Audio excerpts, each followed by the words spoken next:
Iran और Israel कभी दोस्त थे, आज कट्टर दुश्मन। चलिए जानते हैं कि ये सब कैसे बदला। सालों तक ये लड़ाई छिपी रही, पर अब मिसाइलों और ड्रोन से आमने सामने की जंग बन गई है। तो सवाल ये है कि जो देश कभी दोस्त थे, वो इतने बड़े दुश्मन आखिर बने कैसे? इन दोनों के रिश्ते में सारा बदलाव सिर्फ 1 साल की वजह से आया। 1977 से पहले ये सहयोगी थे। इस्लामी क्रांति के बाद ईरान ने इजराइल को दुश्मन घोषित कर दिया। जब सीधे रिश्ते खत्म हुए तो लड़ाई का तरीका बदल गया और एक शैडो वॉर शुरू हो गया। इसकी एक खास रणनीति बनी, प्रॉक्सी वॉर, मतलब दूसरों के जरिए लड़ाई लड़ना। ईरान हिजबुल्लाह और हमास जैसे गुटों को पैसा और हथियार देकर इजराइल पर हमला करवाता है।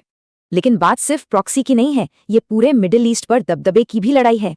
इसी कोशिश में ईरान ने सीरिया में इजराइल की सीमा के पास अपने मिलिट्री बेस बनाने शुरू कर दिए। जवाब में इजराइल लगातार सीरिया के अंदर ईरानी ठिकानों पर हवाई हमले करता रहा है। लेकिन इस दुश्मनी का सबसे खतरनाक पहलू है ईरान का न्यूक्लियर प्रोग्राम। इजराइल मानता है कि ईरान का न्यूक्लियर प्रोग्राम उसके वजूद के लिए सबसे बड़ा खतरा है।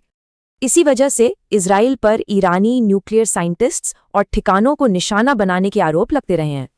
2023-24 के गाजा वॉर के बाद पहले के अप्रत्यक्ष हमलों की जगह अब सीधे हमले होने लगे। अब ये शैडो वॉर खुलकर सामने आ गया है, जो कि ज्यादा खतरनाक है। तो आखिर दशकों से चल रहे इस टकराव की जड़ में क्या है? 3 मुख्य वजह हैं: विचारधारा की लड़ाई, न्यूक्लियर प्रोग्राम का डर और इलाके में दबदबे की होड़। ये लड़ाई अब पर्दे से बाहर आ चुकी है। सवाल ये है कि इसका अगला पड़ाव क्या होगा।